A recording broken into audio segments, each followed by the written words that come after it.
building a resto mod Dodge Viper. Can it drift though? Nope, don't even sign me up for that game. You got it. That just doesn't look right to me. Nah. If you're actually driving a resto mod, or honestly any car for that matter, I would strongly advise against jumping it off of a cliff. Audi S6s are so nice. Did I turn into a drift build? Yes, I did.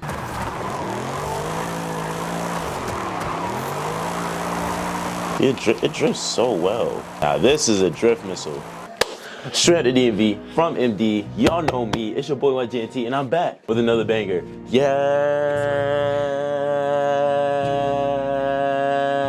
sir. So today we are going to be building a resto mod Dodge Viper. Now, before we get into the rest of the video, what I need you to do is like the video. After you're done liking the video, make sure you subscribe to the channel so you don't miss another video like this. We're closing in on 1,000 subscribers by the end of the year, so I need your help to get there. Now, without further ado, let's get to the video.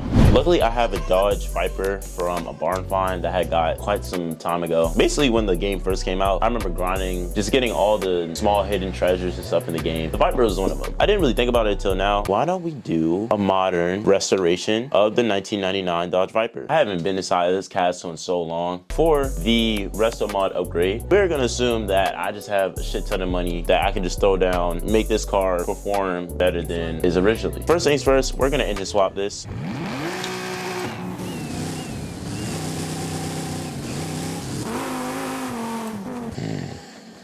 On second thought, I think I'm just gonna keep the stock engine. Twin turbo or supercharged? It's a V10, so we're gonna twin turbo it. The idea that I had for this Viper build was doing a new engine swap from one of the more modern Viper ACRs, but they don't have it in the game, so we're just gonna have to make it work what we have. I am gonna max this out because, like I said, we have a shit ton of money to play around with for this build. Goal of this car is to make it an even better track car than what it was when it first came out. I'm gonna throw some modifications on here. Nothing too in-depth. Definitely got some stronger brakes. I'm not the biggest Viper fan in the world, but I do notice uniqueness when I see uniqueness. A front engine V10 that's rear wheel drive and also a manual. How crazier could you get? I'm pretty sure this is a Gen 2 Viper. The Gen 1 was the one that had no roof on it. It looked more like a blob than it did a car, in my opinion. I feel like the Gen 2 is where they started to shape what we know as Viper today. It's dark as shit in the game, so you can't really see the details that I was about to describe. It starts to look more like the shape of a Viper that we would see today. Sadly, Dodge did cancel the Viper, so we will no longer be getting a Viper. They didn't cancel that like 7 years ago, right? Was it 2017? I think it was 2017. No more Viper, man. That sucks.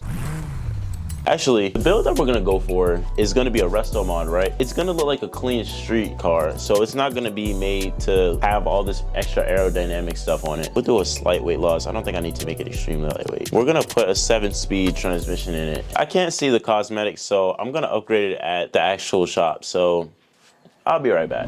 I remember watching videos about Vipers in the past, learning how a lot of people viewed them as cars that weren't stable for the road, because a lot of people would drive them and they would spin out and crash them because it was so much power to the rear wheels, and also the fact that it's a V10. It was a lot of car that people weren't really ready to handle. It also didn't have traction control and all the stuff that we're blessed with today. ABS. It was a real raw driving car. That was also unstable. Just imagine going like 120 on one of those and then you pep the gas just a little bit too much in that wheel spin kicks. Nope, don't even sign me up for that game. You got it. Now, we are in the auto shop, so I can actually see what the hell I'm doing. Because I was gonna customize it in the castle, but I can't see shit. Can't do that. We're gonna change these rims to look a little bit more modernized. I'm definitely changing this paint from black. Y'all already know this. I hate black paint on cars, especially if it's a car that has detail. Because then why the hell is the point of getting a car if you can't see what the car looks like? Kind of pointless. I'm looking for a 5-spoke rim. These HREs look extremely clean, so I'm gonna put these on there. And we're gonna make the tires just a little bit thicker, not all the way thick.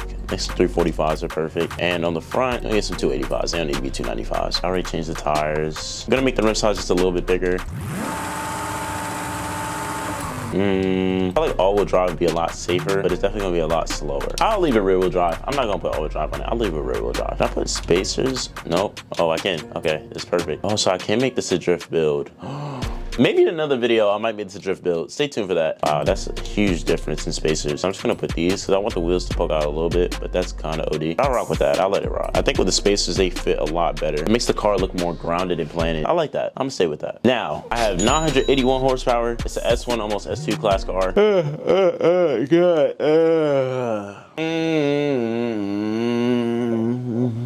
able to squeeze almost 1,000 horsepower out of a Viper, out of a V10 from 99 is actually amazing. I love the shot right here, how it has that Viper engine for the custom upgrades. I'm pretty sure that's a modern Viper, like a 2015 engine. Anyways, it's a V10, and I find that cool how they added that as like a custom upgrade. Viper, like come on bro, it makes sense. I'm gonna do some custom tuning. Now, after adding all the upgrades, we're gonna actually paint the car. Definitely thinking of a baby blue. Ooh, that silver lining looks so good.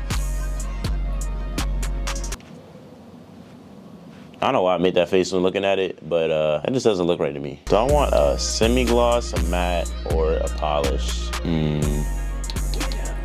Then we're gonna do a polish. We're gonna do a polished baby blue. For the mirrors, we're gonna make them carbon fiber. I think that'd be a cool little accent. That's definitely not baby blue. I like it. We're gonna leave it that color. I think this blue looks a lot better, honestly, than I were to do a baby blue. Now, rims, it's supposed to be a clean car build. So I was thinking originally white rims.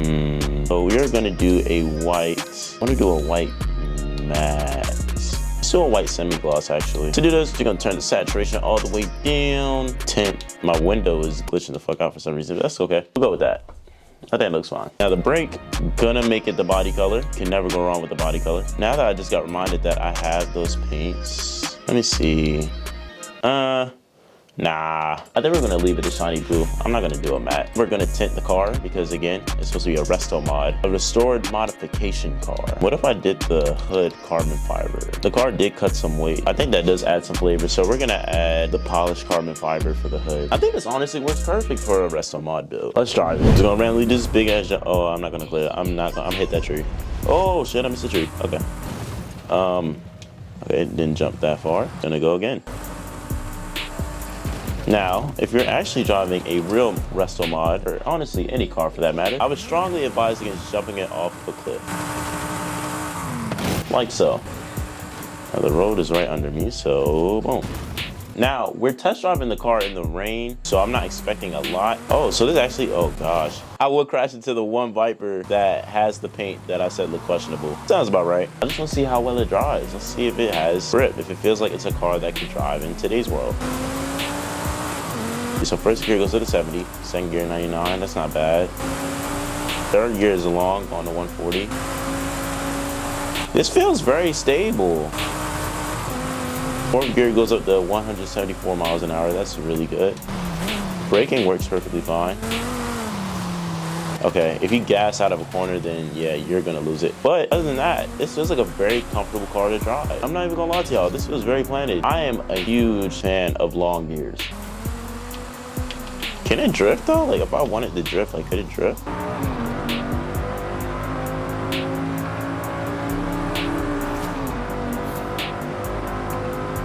Oh shit, my bad. My bad BMW. I ain't gonna lie, I was not prepared for that BMW right there. One other thing that I really love about the Viper, especially this generation, is the stoplight at the back. How it glows up on the wing and shows the Viper. And I think that's a great detail that Dodge should have continued with cars to this day. I really do love how this car came out, man. I could see myself owning one of these.